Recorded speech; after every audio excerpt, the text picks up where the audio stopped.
Welcome to Behind the Aisle podcast, where we're just two wedding professionals sharing a no bullshit approach to what goes on behind the scenes in the industry. My name is Katie, and I am a wedding planner. And I'm Sarah. I'm a wedding photographer. How the hell are ya? I'm Gucci. How are you? You're Gucci? I'm Gucci. Okay. I'm Gucci. I'm a little hot, but it's okay. Hot? A little hot. A little warm. You're sweating. I'm a little... You're sweating. Oi! I'm a little toasty. If y'all don't fucking watch the YouTube channel, I don't know what you're doing. Yeah, you're missing out on a lot of good shit. Good facial stuff. Expressions. This week's episode, I think, is gonna be, I guess, week. This week's episode, yeah. Today's episode. Okay. Our episode of the Bitches, we talking about style shoots, okay? We talking about style shoots. We are talking about style shoots. I think this is going to be juicy because I love a styled shoot, but I hate what it's doing. For real. I hate it. All right. So if you don't know what a styled shoot is, which I've had to explain this to quite a few people, I think a lot more people in the wedding industry will know what they are. But if for some reason you do not know what a styled shoot is basically normally a faked wedding. It is an opportunity for vendors to collaborate on a project together and to showcase something that they have wanted to do and maybe wanted to put in their portfolio, or just an idea that they've had that they want to share. And it's something that is a little bit more atypical usually than what you normally see on a wedding day.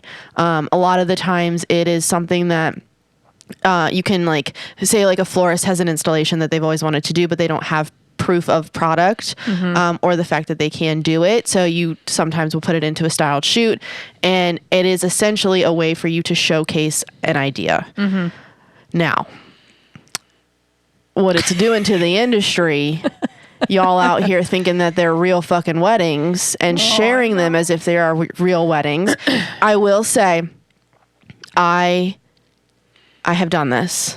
Oh, same. I feel I've done this as because someone who when you're just starting out and you don't have a portfolio, right? But the problem, though, I feel like you and I both have an understanding and agreement on is the fact that those that are using it for a portfolio, they then pass it on as a real wedding, and they don't disclose.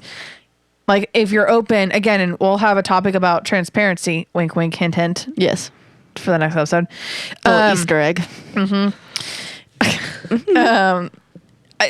You have to be open and honest about, like, if you are first starting, you've got to be open and honest, like, to your clients that you have not yet either shot a wedding, or maybe it's a particular wedding that they're having. So along those lines, like, you can't stop using styled shoots as, like, proof that, like, you've shot a full blown wedding from start to finish. Because one, you haven't. For real. So you don't know what a real wedding entails. So the fact that you're out here claiming that this was a real wedding with actually no experience at a wedding, you are shooting yourself in the foot. Oh, yeah. And you're going to create way more problems for yourself than there actually are, because it is wildly different than a real wedding. I'm not against them, though, whatsoever. I think they're great. We have a style shoot coming up. I think they're a fabulous way for vendor to vendor collaboration, if it's done well. But I feel like for me as a planner, sometimes, like, I will have a styled shoot with maybe someone who I have maybe, like, want to work with or heard of about a person, and it's like a trial run, essentially, and being like, hey, I want to see, like, how you work on a wedding day, or, like, just want to collaborate just to get to know you a little bit better, like, things along those lines too. So it's really nice. But for me, I also truly love style shoots because the creative juices, obviously, that you can, like, that flow, and that you can kind of create and collaborate with the vendor partners that, like, are going to be working along with you. I think it's really nice, and it's just different too, because now you can do whatever the fuck you want. It's more relaxed. It's more of a way for you guys to literally just be creative and have fun. Yeah, there's no pressure, like, unless on, like, again, a wedding day where there's a pressure, you have a time limit, that sort of thing too. Like, but with style shoots, you can it's free flow. But I think what it's doing to the industry, I think a lot of publications are getting out of sharing style shoots. Yes. From what I've gathered. Yep. There is usually is this a real wedding or is this a styled shoot? And chances are they won't take it if it's a styled shoot, because I think they're realizing, thank God, what it's doing to the market and doing it to the industry, where there's setting up such big expectations for people. Because again, that's what you see on Pinterest too, I think, is because it is something, it's a chance to do something that maybe goes above and beyond what a normal client of yours can afford or can think of. Yep. It's not something that somebody will, just outright think of. So, but that's the stuff that goes on Pinterest. And then the people come to you and are like, I love this, summer inspiration photo that you had. And you're like, yeah, but that also cost a lot of money. Yep. And it wasn't a real wedding. And I hate to break it to you, but your venue doesn't allow for this. And also logistically, you can't be in a rowboat. Logistically, you can't go in a rowboat in the middle of your wedding. You don't have time in your timeline. Yeah. Like a lot of that, like I feel like it just sets people up for failure, because clients really want this expectation. And I use a rowboat because I just think that's I see it a lot and I think it's a little out there. And I feel like somebody would be like, I want to be on a rowboat and a lake. I want to remake the Notebook scene. Yeah. And it's like, and it's just like, logistically, that is not something that we can do on a wedding day. About to say, on your engagement session? Sure. Yeah. Wedding day? Okay. No, we don't have time. So yeah, I just think that, and like, it's kind of feeding into that luxury narrative too of just poor expectations. And then when you first start, people always tell you, well, do a styled shoot. Do a styled shoot. Put it on your website and pretend it's a real wedding. Nobody will know. Yeah. They'll know when you show up to a wedding day completely unprepared because you don't know what the fuck you're doing. Yep. So. Yep. I'll never forget my very, very first style shoot that I ever did. I couldn't use the pictures afterwards. At least I felt like I couldn't use them. People were like, oh, no, you totally could. I didn't put the forks on the left. Oh. Literally nobody would know. Except for other planners. But, nobody would know. Yeah, people like told me like, oh, yeah, that exact same thing. And I was like, I can't use these. My first style shoot, I did it in a barn with no... Hello? God damn it. Okay, please excuse. Yeah. My first style shoot, I did it in a dark barn with no flash. Oh dear, how'd that turn out? Didn't. Okay. Grainy as fuck. I don't know what the fuck I was doing. It didn't. Yeah, I loved that. I love that whole interaction just now. How did it turn out? It didn't. It didn't turn out anything. There was nothing there. There was nothing. It was nothing. I don't know what the hell I thought I was doing. But yeah, I love them, but I think they need to be used properly. Yes. And I think we need to stop doing shootouts. Oh, yeah. I have never had a good experience with a shootout. Never. There is no reason. I think one time in my life, I thought maybe I would do this and have people like pay. Like, it sounds great. Like it sounds beautiful. 5 setups, 15 photographers. You show up, you get a whole day of content for what? I don't fucking know. But for fake weddings, I don't know. But we all have slow seasons, so if we need content, like I get it if it's like themed or whatever. But 5 setups, 15 photographers, 3 photographers at each station. Like it sounds fine, but in the end, you're fighting. And people are doing some weird shit and taking people places they don't need to be. And you never get the shot you want because you're trying to shoot over somebody else and they're looking in the wrong direction. Nobody ever knows how to pose somebody so that multiple people can photograph them at the same time. But then there's also, I feel like in those like little groups that there's always that one dominating person that is able to, which is usually me, who is like dominating and saying like, okay, you're going to post this, and this. Yeah. And we're like, I'm sure realistically, you don't want to give time to other people because you're like, okay, I spent my money to be here. So I want to shoot this stuff that I want to shoot for. Right. Yeah. 100%. Yeah. I never really understood those. Like at all. I think the theory and the concept is great again in theory, but execution wise, no. And I've been to an event I'm going to be very strategic with this. I've been to an event before where there was 30, 40 photographers trying to photograph one couple. And I was the one that was dictating what was happening. Wow. It was a nightmare. Absolutely fucking nightmare. There's Yikes. no way anyone got a good shot.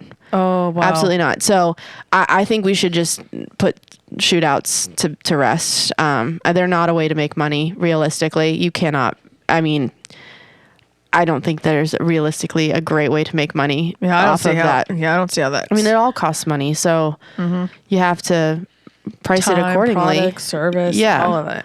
I just don't think it ever ends well. Nobody's ever really happy on it, so. I mean, and I just like from a planner's perspective too, just thinking about that.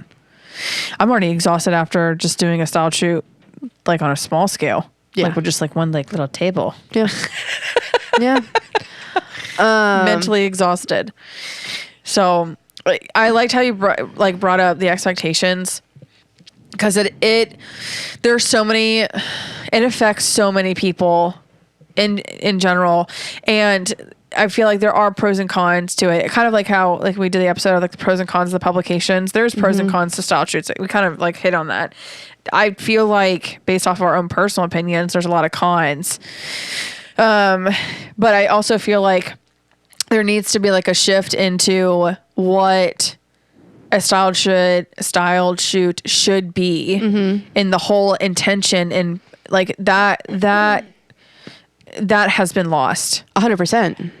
Yeah. Where people are again using them as portfolios so that they can to use it as like a portfolio so you can communicating. It's like a social proof type situation instead of being transparent, or potentially second shooting for a photographer and assuming like the photos that you take as a second shooter, those still belong to you. Am I wrong? If you're second shooting a styled shoot, second shooting like on a wedding, can you use those photos? Depends on your contract. So my contract, they can do it after 6 weeks. Okay. Cause my turnaround time is 4 to 6 weeks. So anytime after 6 weeks after I've already shared them with the client, or shared them personally. Okay. They can use them, but they can't tag anyone. They can't. Right. They can't send them to anyone. But they can use it for a portfolio. But you can put it in your portfolio, or you can put it on social media. Yes. Okay. See, I feel like that's like, it's a better, because you have been on a wedding day, then you've shot a real couple getting married instead of being on a site for what, 6 maybe. I mean, I would go as far as to say, don't even second shoot, just ask to assist. Because if you're second shooting, then there's an expectation that you also know what you're doing, because you're given responsibilities that you should be able to do on your own. So I would say if you are looking for a way to build your portfolio, I would, and get experience, I would ask somebody that you either look up to or is open to having you assist or shadow, unpaid. Don't ask to get paid for this. But assist or shadow, and ask if you can shoot over top of, or not over top of them, but with them, respectfully.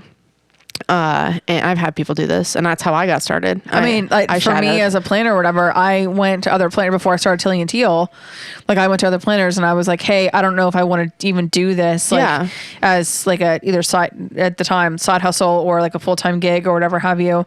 So can I do you need extra wedding day assistance? Yeah. And of course, the first couple of weddings I didn't get paid. And then obviously when I joined someone else's team for about a year, then I got paid for it, which was nice. But, and so, and I did do styled shoots. Yes, of course. But I didn't even use a styled shoot portfolio, not until I had gotten a whole year's worth of, because I got that piece of advice from the person that was mentoring me at the time, being like, let's just get you a whole year's worth of work. And so you, one, can determine if you really truly do want to do this, or two, if you're even really good at it, and I can tell you girl, this ain't not for you, or whatever have you. And then you can go ahead and start building styled shoots and then put that onto your website, and then having a website after a year of you doing work and stuff. Yeah. That's exactly how I went about it.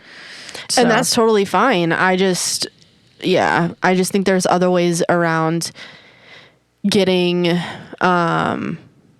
getting experience and getting portfolio work without faking it with a styled shoot that has nothing, that is not actually a real wedding.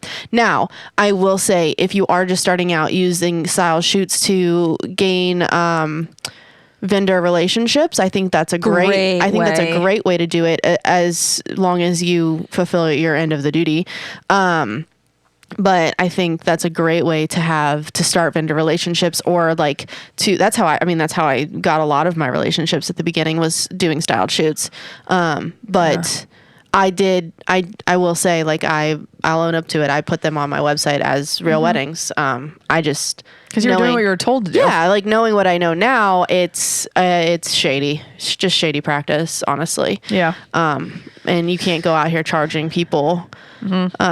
If you want to do free work, if you want to do a free wedding and still put that shit on your website and I claim it, I guess you can, but I would not ask for any type of compensation. I actually know, for the past couple of years, I have told couples, whether they're my full service couples, where obviously I'm doing all the work for them and I am curating a vendor team for them. And when it comes to photographers, I do ask for, I would say, I tell my clients to go look at their Instagram, go look at the photographer's website, just to kind of see the type of copy and verbiage that they use and make sure they feel aligned to it too. But then when I inquire then with a photographer, I do ask for 2 galleries. Yep, you should. And so I can pass it along. And then those that didn't hire our team for full service, we still advise our couples to when you are interviewing photographers, stop looking at these fucking articles about questions to ask your photographer. Yeah, fuck that shit. No, we all know. We all know where those questions come from. Red flag. So I normally tell my couples when you're inquiring about photographers or videographers or really anything, one, get to know that person on a personal level. Why did you go into weddings, or what's your favorite part of a wedding day, or what? Connect with them on a personal, for real. Gossip about the latest TV show that maybe you guys have in common or something like that. So. But then I do tell them, also you need to be asking them for two galleries. I feel even more specifically, if you know where you're getting married at, hey, can you show me a gallery of if you've shot at this venue, from this venue's perspective? Or that can scare some vendors away, because if they haven't shot at that gallery, or at that, I'm just saying, if they haven't shot at that venue before, there can be some oh shit, they won't book me because I haven't shot at that venue. So. Oh no, I'm saying, sorry, I should have disclaimed. If that conversation during the consultation happens where it's oh yeah, I have shot, or they can tell that they've shot at this particular spot, then I'd be hey, I saw that you shot at so and so venue or whatever. Can you share a gallery with me with that? Or, I'll give an example. As of recently, one of my full service couples, it's really, really important for her that her photographer has shot people of color. Because she's I have people of color, in my bridal party, I'm going to make sure that they're able to shoot them well. And so when I was going in interviewing photographers, I was hey, I need galleries of you having,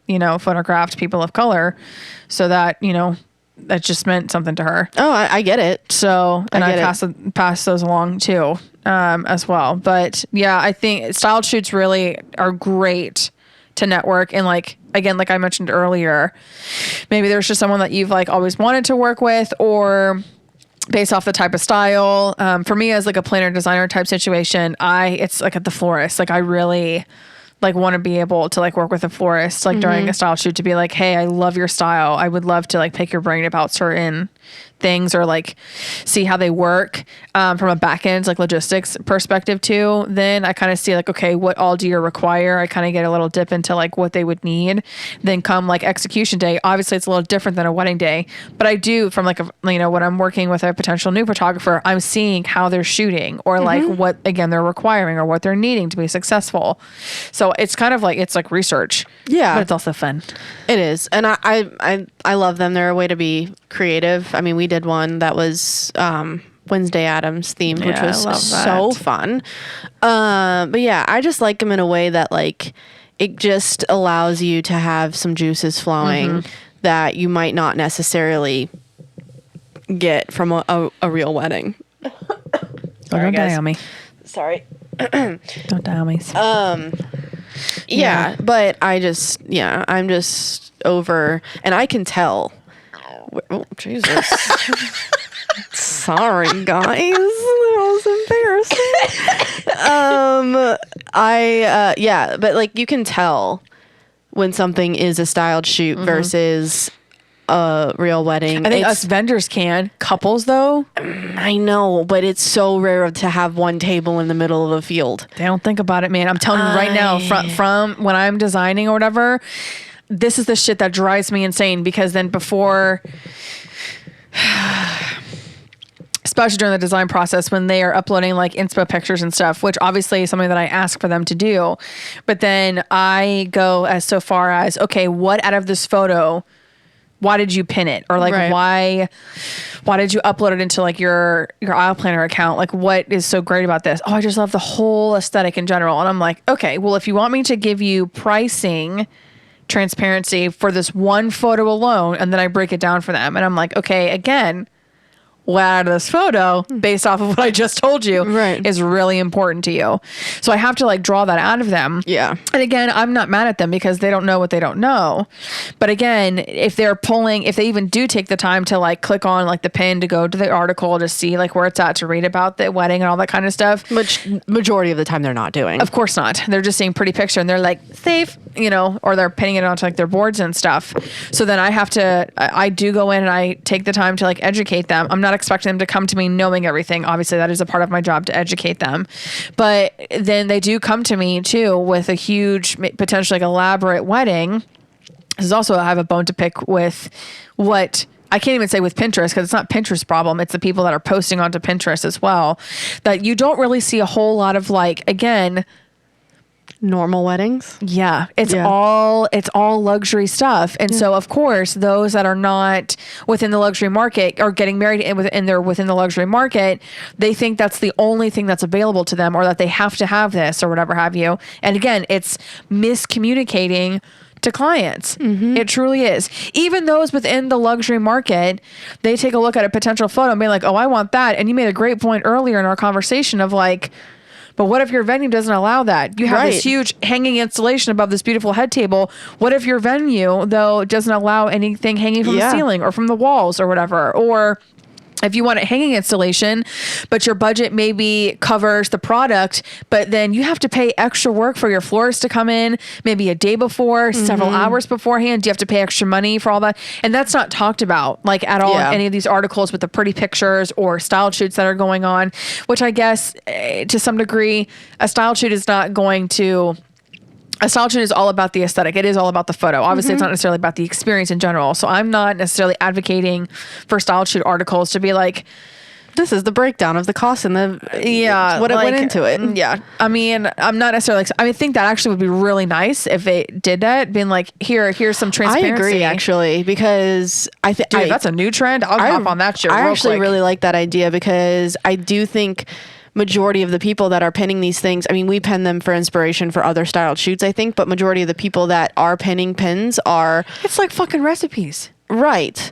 Like, why the fuck do I have to read 300 fucking paragraphs before I get to the actual goddamn recipe? I don't know about that shit. You know why. I know why, but stop it. Because that's how they make their bread. It doesn't matter if it's at the beginning or the middle or the end. Oh, true. It's just got to be a certain amount with a certain amount of ads. I know that. Okay. Put it at the beginning. I'm not reading your bullshit about your fucking weekend. I don't give a shit. I just want to know how to make my cornbread. Like, goddamn. Okay, but like, actually, this is a really great... It's like a light bulb went off in my brain. But using them for educational purposes would be just... the smartest thing I think you should do. I know, it's like a styled shoot, like all the pictures on the very top, you look all the pretty stuff, and on the bottom it's like, okay, this is how we got here. Yeah. Here's the tablescape, here's the breakdown of how much this costed Nobody wants to talk about that shit though. Nobody wants pricing transparency because they think it's scary. Not scary for me. They think it's scary for clients because they want to just sticker shock them and hope they pay for it. Oh, hell no. I'm telling you. To me, that's like so much fucking work. For me as a planner, I'd rather just be up fucking front. The people don't think like that though. That's so weird to me, y'all. It's like not putting your fucking pricing on your website. Like, that's it's a whole the same other conversation. It's the same shit. That's a whole other fucking conversation. People think it bodes mystery or some shit, and then I think we're like leaking into our next episode. Okay, TBD on that. Listen, We'll circle next back week. around. Yeah. But yes, so Yeah, but it just, I mean, that is, but it's an umbrella. That's what I'm looking for. It is. It's the umbrella issue of like the communication to clients. It is miscommunication to clients or whatever. So if you are going to continue to do styled shoots, by all means, you have our blessing. However, not just that you need it, but for real. You must ask before you Mama do. Katie, Mama Sarah say it's okay. Pat you on the head. Good luck. But I just go into it with, you know, knowing what the end goal is and communicating that end goal as well with, if you are the one who is planning or hosting the styled shoot and you're going to be the one contacting other people and asking like how they can contribute to it, tell them like what your end goal is. Hey, this is just for me to play. Yeah. This is just for me to play. Or, hey, I'm actually trying to publish this into X, Y, and Z. Or, I'm seeing a lot of this type of trend happening. I'd love to, you know, kind of play around with this concept or whatever have you. Sure. But just be upfront about it, like point blank. But then again, like you were saying, you know, kind of being a dead horse on it. Just be careful then about using it. Yeah. Like don't put it on your Instagram being like, oh, Mary and Ben, they had a great day. Like, look at them twirling. It's like, Mary and Ben don't fucking know each other from jack shit. Yeah. You just like... They did not get married. No, they didn't. And stop fucking around with all that shit or whatever. That's misleading. That's annoying as hell. I mean, I get it. It helps your SEO, but also it's shady. It's just shady. There's so many practices. other fucking things that you could do for your fucking SEO than like... Then lie. Yeah. It's all it's lying. I mean, to boil Stop it down, doing that. the whole thing is a lie. No lying. No lying. Sorry. Stay transparent in the industry, please. Yeah, for real. That's all we ask. Is Just communicate appropriately, adjust the expectations too. At least like for me on my end, I'll end on this note, a fun little story. I will never forget this wholeheartedly. I had a client come to me and they sent me a picture. It literally, I shit you not, Sarah, it is a tablescape, beautiful tablescape in the middle of the fucking field. I'm telling you. With tall grass around, and I'm like, who the fuck is having dinner in the middle of a goddamn field? Okay? Bugs, ticks. I'm telling you. Like, think about it, y'all. Think about it. This table, beautiful. It is beautiful. Tablescape is beautiful. You're gonna laugh at this.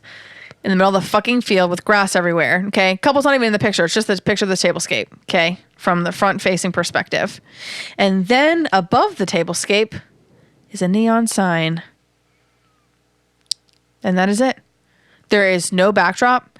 There is no arch. There is literally nothing. And so this photoshopped a neon sign into this photo. Bitch. I shit you not. I shit you fucking not. I had a couple. I had a client who sent it to me and they were like, we love this. We'd love to have a neon sign like above our sweetheart table. Ma'am, it's not physically possible. So I said to them, okay, let me break this down for you real quick. You don't have a greenery wall on your rental like inventory. We don't have just floating. It looked like it was levitating above this fucking table. Oh no. But of course, when you're looking at this, again, where are you? In the middle of the fucking field. So whoever did it, why? I don't know. You can't even fake being like non-transparent because that's not realistic. You can't even. There's no outlet. Mother Earth is not providing the power. That is not a solar-powered neon sign. It's just levitating. It's literally levitating above the fucking table. I have to go find it. The picture. It still circulates Pinterest quite often. Again, you can have that concept of having a neon sign as your backdrop. But there are so many other logistics that go into that. Whereas, make sure the fact that you had to break that down for somebody, though. I bless it. Poor thing. So I think that I don't think they necessarily were like, oh wow, a neon sign can levitate above me. That wasn't the concept. They just liked the concept, obviously, of having a neon sign behind their sweetheart table. Yeah, I wasn't. No. Okay, they're not. They were all there. Don't worry. They were just like, I like this concept of like having a neon sign above or like above us or whatever, or like behind us or whatever. And I said, okay, well, but to break this down though. One, you don't have a neon sign currently, so we can get you one. Second of all, then how do you expect to hang it? well, and then that's when they're like, oh, I didn't think about that. And I'm like, okay, so we can do like your ceremony arch can be repurposed depending on what type of arch it is. We can do a greenery wall. Also, then we have to figure out exactly how big the neon sign that you want, as well as like sourcing the person who's going to make it. Let's talk about your venue. Is there an outlet nearby? With that said, if the outlet is far, far away, we got to bring in extension cords to make sure that works. You have to pull it out of the box. So many couples, Sarah, that I have had where they literally, I have unpacked their decor box and they have not opened their neon sign box. Nope. So it requires batteries. I've had ones where they don't fucking work at all, or they come and like, in shipping, they have broken. Mm-hmm. Yeah. Oh, man. Yeah. It's wild. Some people will not open their shit. Just to double check. If anything, I'm not asking you to like obviously do a whole unboxing like at home. Just take little peeksies up in there and just make sure that everything looks good. I mean, plug it in.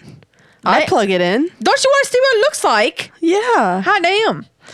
Anyway. But yeah, so I just that's a fun like little story in regards to. Again, that's a very dramatic example, obviously, of things not going well expectation wise. Again, like I said, it's very dramatic. However, though, it does give a little glimpse as to just the miscommunication and just the expectations of like a product or service and that sort of thing, along those lines. So again, it is our job as vendors. If we are putting that type of shit out in the world, you cannot get mad. You do not have the permission to get mad at potential clients that come to you and then want or ask the same thing from what they have seen on the internet. And then they expect that it is absolutely doable. You cannot get mad at all. You can't. Yep. Because we are just shooting ourselves in the foot. Yep. Once you start talking about pricing transparency, correct expectations, all that kind of stuff, then you can get a little frustrated if someone's really pushing the boundary of like, well, I just want this. Okay, bitch, well, I can't make this happen for you. I'm not a magician. So. Yeah. Sorry. All right. Stop doing that. Stop it. Gross. All right. I think that was great. I think we covered all of our bases here, right? Oh, you know what? Here's a nice little plug. Oh boy. If you have a What the Fuck Wednesday story involving a style shoot. Ooh. Oh, juicy. I would love, we, yes, the world, yes, would love to hear it. Ooh. So here you go. Here's another plug for What the Fuck Wednesday. If you, because I know when in Australia. I know, like when we do talk about What the Fuck Wednesday, we really do talk about like a wedding day experience. I totally didn't think about it. I didn't either. Yeah, style shoot. If you've had a shitty style shoot experience. Oh, I'm sure there's plenty. Oh, yes. Hell yes. Oh, we need to hear those. Please. Absolutely. Please, 1,000%. Yes. Go ahead and submit What the Fuck Wednesday. You can do that by going to our website at behindtheoutpodcast.com. Or if you want to go to our Instagram at, like, obviously on Instagram. Okay, Katie, my brain is dying. There's a link in bio that takes you to the website, and there's a form. It's just a simple little Google sheet. Doesn't take you all but 5 minutes, depending on how much you want to type out. Yeah, it can be anonymous or not. Yes, it can be anonymous or not. So do that. So go ahead and go to behindtheoutpodcast.com and submit your What the Fuck Wednesday story, or go to our Instagram. You should follow us anyways. Sarah, where can they find you on Instagram? You can find me on the Instagram at Serendipity Photography. It's SARANDIPITY Photography. And where can they find you? TILLYANDTEAL on the Instagrams. Thank you guys so much. We can't wait to see you on the next one. Bye. Bye.